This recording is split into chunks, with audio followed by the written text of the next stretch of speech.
ಎಲ್ಲರಿಗೂ ನಮಸ್ಕಾರ. ಇದು ಪ್ರವಾಸಿ ಪ್ರಪಂಚದ ಟ್ರಾವೆಲ್ ಬುಲೆಟಿನ್. ನಾನು ನಿಸರ್ಗ. ಈಗ ಹೆಡ್ಲೈನ್ಸ್.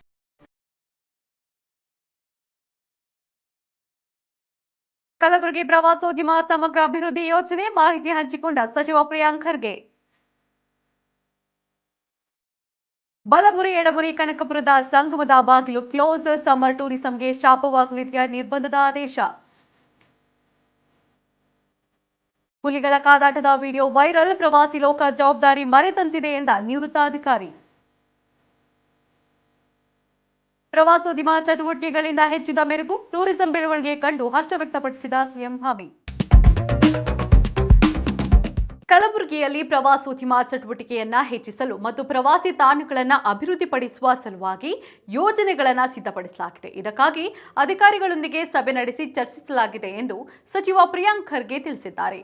ಈ ಕುರಿತು ತಮ್ಮ ಎಕ್ಸ್ ಖಾತೆಯಲ್ಲಿ ಮಾಹಿತಿ ಹಂಚಿಕೊಂಡಿರುವ ಸಚಿವ, ಕಲಬುರಗಿ ಜಿಲ್ಲೆಯಲ್ಲಿನ ಮಹತ್ವದ ಐತಿಹಾಸಿಕ ಸ್ಥಳಗಳನ್ನು ಅಭಿವೃದ್ಧಿಪಡಿಸುವ ಮೂಲಕ ಆ ಕ್ಷೇತ್ರಗಳ ಮಹತ್ವವನ್ನು ಜನತೆಗೆ ತಲುಪಿಸುವ ಹಾಗೂ ಜಿಲ್ಲೆಯ ಪ್ರವಾಸೋದ್ಯಮಕ್ಕೆ ಆರ್ಥಿಕ ಚಟುವಟಿಕೆಗಳಿಗೆ ಉತ್ತೇಜನ ನೀಡುವ ಯೋಜನೆಗಳನ್ನು ಕಾರ್ಯರೂಪಕ್ಕೆ ತರುವ ಕೆಲಸಗಳು ಪ್ರಗತಿಯಲ್ಲಿವೆ ಎಂದು ತಿಳಿಸಿದ್ದಾರೆ.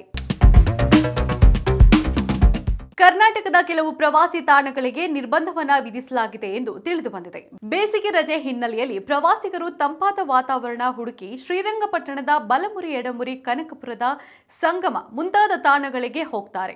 ಆದರೆ ಈಗ ಎಲ್ಲಾ ತಾಣಗಳ ಭೇಟಿಗೆ ಬ್ರೇಕ್ ಬಿದ್ದಿದೆ. ಇತ್ತೀಚೆಗೆ ಕನಕಪುರದ ಸಂಗಮದಲ್ಲಿ ನಡೆದ ಆನೆ ದಾಳಿಯಿಂದಾಗಿ ಈ ಸ್ಥಳಕ್ಕೆ ನಿರ್ಬಂಧ ಹೇರಲಾಗಿದೆ ಎಂದು ಜಿಲ್ಲಾಡಳಿತ ತಿಳಿಸಿದೆ.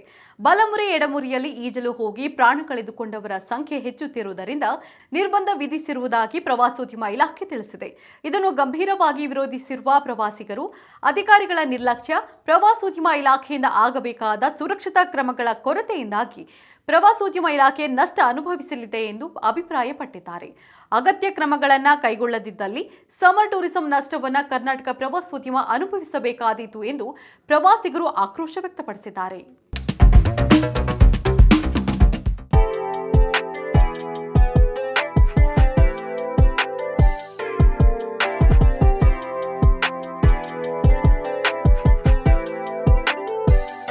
ಇಡೀ ದಕ್ಷಿಣ ಆಫ್ರಿಕಾ ಖಂಡದಲ್ಲೇ ಅತ್ಯಂತ ವೇಗವಾಗಿ ಬೆಳೆಯುತ್ತಿರುವ ನಗರಗಳಲ್ಲಿ ಲುಸಾಕ ಕೂಡ ಒಂದು.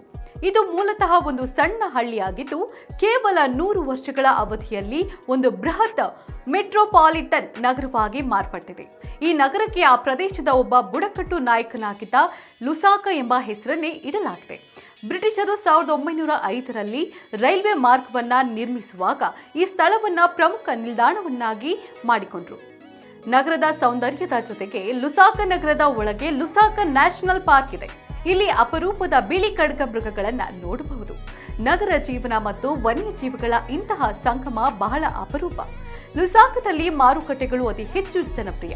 ಇಲ್ಲಿನ ಕಟ್ಟಡಗಳು ಮತ್ತು ವ್ಯಾಪಾರ ಶೈಲಿಯು ಸ್ವಲ್ಪ ಮಟ್ಟಿಗೆ ಭಾರತೀಯ ಅಥವಾ ಏಷ್ಯನ್ ಶೈಲಿಯನ್ನ ಹೋಲುತ್ತವೆ.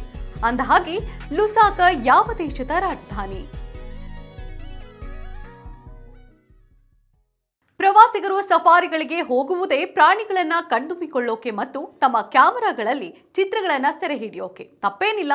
ಸಫಾರಿಗಳ ವಿಹಾರದಲ್ಲಿ ವನ್ಯ ಲೋಕದ ಅದ್ಭುತಗಳನ್ನ ಕಾಣುವ ಖುಷಿಯೇ ಬೇರೆ. ಆದರೆ ಕೇವಲ ಚಿತ್ರಗಳನ್ನ ಸೆರೆ ಹಿಡಿಯುವುದಕ್ಕೆ ತಮ್ಮ ಪ್ರಾಣದ ಹಂಗನ್ನು ತೊರೆದು ಪ್ರಯತ್ನ ಪಡೋದು ಎಷ್ಟು ಸರಿ? ಜವಾಬ್ದಾರಿಯುತ ಪ್ರವಾಸೋದ್ಯಮದ ಕುರಿತು ಈಗ ಪ್ರಶ್ನೆ ಎದ್ದಿದೆ. ನಿವೃತ್ತ ಐಎಫ್ಎಸ್ ಅಧಿಕಾರಿ ಸುಶಾಂತ್ ನಂದಾ ತಮ್ಮ ಎಕ್ಸ್ ಖಾತೆಯಲ್ಲಿ ಪೋಸ್ಟ್ ಹಂಚಿಕೊಂಡಿದ್ದಾರೆ. 2 ಹುಲಿಗಳು ಕಾದಾಡುವ ವಿಡಿಯೋ ಸಾಮಾಜಿಕ ಜಾಲತಾಣದಲ್ಲಿ ಸದ್ದು ಮಾಡುತ್ತಿರೋದು ಸರಿ. ಆದರೆ ಅಪ್ಪಿತಪ್ಪಿ ಆ 2 ಹುಲಿಗಳು ಅಲ್ಲಿದ್ದ ಪ್ರವಾಸಿಗರ ಮೇಲೆ ತಿರುಗಿ ಬಿದ್ದಿದ್ರೆ? ಹೀಗಾಗಿ ಪ್ರವಾಸದಲ್ಲಿ ಜವಾಬ್ದಾರಿ ಬಹಳ ಮುಖ್ಯ. ಈ ಕುರಿತು ಅಭಿಪ್ರಾಯಗಳನ್ನ ಹಂಚಿಕೊಂಡಿರುವ ನೆಟ್ಟಿಗರು ವನ್ಯಜೀವಿಗಳ ಪ್ರೈವಸಿಗೆ ಇನ್ನು ಟಫ್ ರೂಲ್ಸ್ ಜಾರಿಯಾಗಬೇಕು ಎಂದಿದ್ದಾರೆ.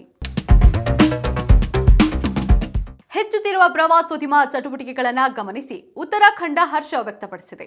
ಈ ಕುರಿತು ಮಾತನಾಡಿರುವ ಮುಖ್ಯಮಂತ್ರಿ ಪುಷ್ಕರ್ ಸಿಂಗ್ ಧಾಮಿ, ಪ್ರವಾಸೋದ್ಯಮ ಕ್ಷೇತ್ರ ಬೆಳವಣಿಗೆ ಉತ್ತಮ ವೇಗದಲ್ಲಿ ಸಾಗುತ್ತಿದೆ ಎಂದು ತಿಳಿಸಿದ್ದಾರೆ. ಚಾರ್ಧಾಮ್ ಪ್ರವಾಸದ ಸಮಯ ಇದಾಗಿದ್ದು ಪ್ರವಾಸಿಗರ ಆಗಮನದಿಂದ ಚಾರ್ಧಾಮ್ ಹೊರತುಪಡಿಸಿ ಬೇರೆ ತಾಣಗಳಲ್ಲೂ ಪ್ರವಾಸಿಗರ ಫುಟ್ಫಾಲ್ ಹೆಚ್ಚುತ್ತಾ ಇದೆ. ಪ್ರವಾಸೋದ್ಯಮ ಚಟುವಟಿಕೆಗಳಿಂದಾಗಿ ರಾಜ್ಯಕ್ಕೆ ಆರ್ಥಿಕ ಲಾಭ ಹೆಚ್ಚಿದ್ದು ಯುವ ಜನತೆಗೆ ಉದ್ಯೋಗಾವಕಾಶ ಕೂಡ ಹೆಚ್ಚುತ್ತಿದೆ ಎಂದು ಸಿಎಂ ಧಾಮಿ ತಿಳಿಸಿದ್ದಾರೆ. ಈಗ ಕ್ವಿಜ್ ಟೈಮ್. ಇಂದಿನ ಪ್ರಶ್ನೆ, ರೋಬೋಗಳೇ ಉದ್ಯೋಗಿಗಳಾಗಿರುವ ಜಗತ್ತಿನ ಮೊತ್ತ ಮೊದಲ ಹೋಟೆಲ್ ಯಾವ ದೇಶದಲ್ಲಿದೆ?